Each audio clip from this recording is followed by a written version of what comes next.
Bonjour, mesdames et messieurs, j'espère que vous allez bien, ou que vous soyez, que la paix de l'Éternel soit avec vous. En ce 30 mars 2024. Alors, comme vous savez, au Mali, on nous annonce que la transition qui était censée prendre fin, il y a 2 ou 3 jours, que jusqu'à présent, les autorités maliennes ne se sont pas encore prononcées par rapport à cette situation-là.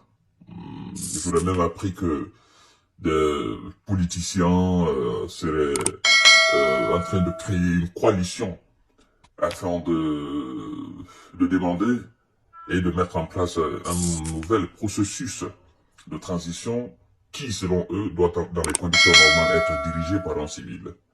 Et puis j'ai aussi appris que des hommes en uniforme, voilà, de robe, vous les connaissez, ce sont des magistrats du pays, qui seraient à la base d'une saisie de la Cour constitutionnelle afin de siéger sur la situation de transition au Mali.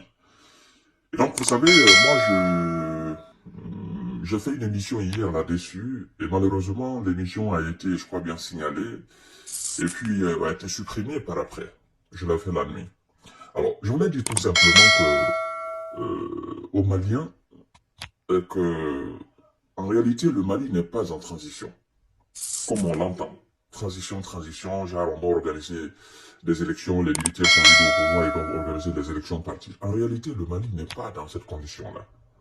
Le Mali, aujourd'hui, est dirigé par un président qui s'appelle Assimi Goïta.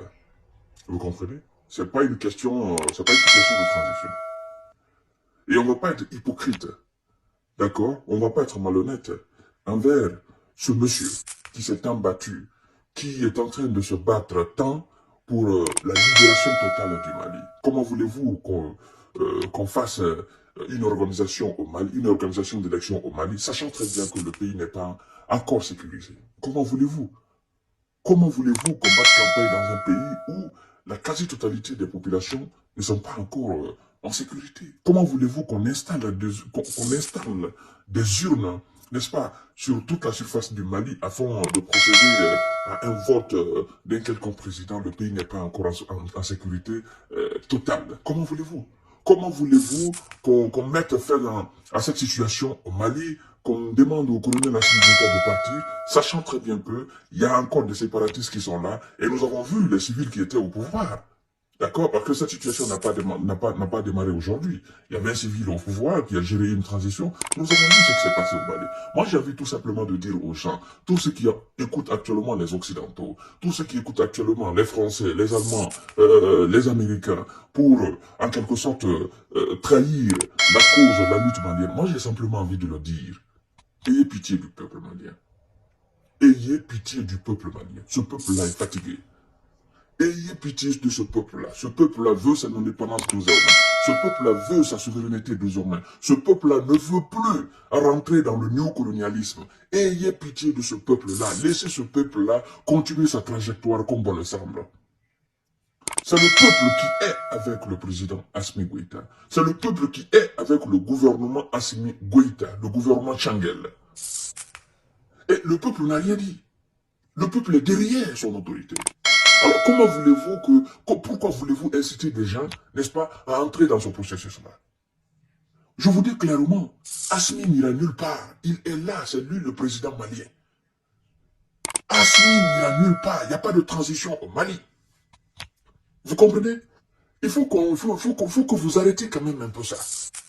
Il faut que vous arrêtiez ça.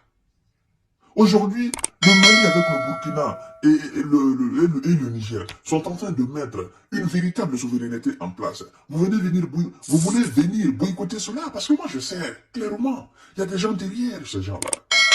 Il y a des gens qui disent, bah écoutez, la transition est finie, il faut que vous fassiez quelque chose pour que ces gens-là quittent et puis qu'on enterre définitivement cette histoire de l'ANSS. De cette alliance-là. Je sais qu'il y a des gens qui sont derrière. Je sais que ça dérange des gens. Je sais qu'il y a des lobbying derrière. Mais il faut qu'on fasse très attention quand même. Ce pays a besoin de paix, de stabilité. Ce pays n'a pas encore besoin d'élections. C'est pas les organisations, c'est pas l'organisation des élections qui va régler les problèmes de ce pays, surtout le problème sécuritaire. Assimi actuellement est en train de travailler, est en train de développer, n'est-ce pas, une certaine coopération avec la Russie, afin que les Maliens vivent tranquillement, dans la sécurité, dans l'inquiétude sociale. Vous voulez boycotter tout ça? Parce que je sais consciencieusement que ceux qui sont en train aujourd'hui d'envenimer la situation, ils ont des rapports quelque part, ils ont des relations quelque part, ils ont des gens qui sont derrière. C'est pas que je n'aime pas. Écoutez, moi je suis à moitié malien. Vous comprenez? Je suis à moitié malien. Donc, il faut laisser la tâche au peuple malien de décider son propre sort. C'est pas quelqu'un qui viendra, magistrat, politicien, activiste, non, non, non, non. Laissez la tâche au peuple malien. Le jour que le peuple malien trouvera qu'Assimi n'est pas dans son esprit, laissez-moi vous dire, le peuple va demander à Assimi de partir. Vous savez, le peuple malien sait faire cela. Le peuple malien n'est pas comme un autre. Le peuple malien peut demander, mais d'une façon unanime, qu'Assimi Goïta parte. Le peuple a fait montre de cela. Mais pour l'instant, le peuple est avec Assimi Goïta. Assimi est dans l'esprit du peuple, le peuple est dans l'esprit d'Assimi. Alors, laissez-nous cette histoire de transition. Il n'y a pas de transition au Mali, chers dames, chers messieurs, chers demoiselles. Alors, c'était juste par rapport à ça que j'avais fait hier l'émission, mais certainement ça a dérangé d'autres personnes. Je me suis dit, bon, comme ça a dérangé, je vais encore essayer de repérer, et puis on va voir ce qu'ils vont faire encore, s'ils vont signaler encore. Partagez la vidéo dans tous les groupes possibles, surtout, mettez assez de cœur, partagez ce genre de vidéos, parce que il y a des gens qui n'aiment pas, et ceux qui n'aiment pas, ce sont eux qui signalent nos vidéos. Vous savez, j'ai fait la vidéo hier, j'étais en tenue militaire là. Ils ont signalé et puis c'est parti. Donc partagez cette vidéo, mettez assez de cœur, likez la vidéo, partagez la vidéo, interagissez dans les commentaires. Si vous n'avez rien à dire, écrivez juste « Salut J-Visionnaire, salut J-Visionnaire ». Tout ça là, ça prouve à suffisance qu'on n'est pas en train d'attiser la haine ou quoi que ce soit. Donc sécurisez cette vidéo en mettant des cœurs et en partageant largement. Merci beaucoup et à tout à l'heure pour notre série d'informations de décortique.